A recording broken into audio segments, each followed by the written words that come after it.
శబరిమలపైన అయ్యప్ప కోరినట్టుగా ఆలయ నిర్మాణాన్ని అతి వేగంగా జరిపించాడు రాజశేఖర మహారాజు.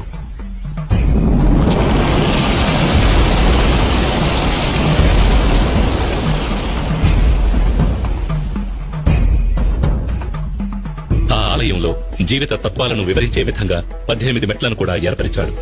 ఈ 18 పవిత్రమైన మెట్లు 18 కొండలకు, 18 మంది దేవతలకు, 18 తత్వాలకు ఆనవాలుగా ఉన్నాయి. 18 కొండలైన ఇంటిపారమల, కాళేకట్టిమల, పుదుచ్చేరిమల, కరిమల, తలైపారామల, దేవరమల, శ్రీపాదమల, మైలాడుమల, మాతంగమల, కాల్కిమల, చిట్రంబలమల, సుందరమల, నాగాంబలమల, గౌండమల, నిలకల్మల, నీలిమల, పొన్నాంబలమల, శబరిమల వంటి కొండలను 18 మంది దేవతలైన వినాయకుడు, శివుడు, పార్వతి, కుమారస్వామి, బ్రహ్మ, విష్ణు, రంగనాథుడు, కాళి, యముడు, సూర్యుడు, చంద్రుడు, కుజుడు, బుధుడు, బృహస్పతి, శుక్రుడు, శనీశ్వరుడు, రాహువు, కేతువు అనే దేవతలను 18 తత్వాలైన చూడడం, వినడం, సువాసన, రుచి, స్పర్శ, కామం, దురాశ, క్రోధం, లోభం, మోహం, మదం, మాత్సర్యం, డాంబికం, సాత్వికం, రాజసం, తామసం, విద్య, అవిద్య వంటి గుణాలను తెలియజెప్పే విధంగా స్వామి తత్వాధీనుడై ఉన్నాడని తెలియజెప్పడమే ఈ 18 మెట్ల ఉద్దేశం.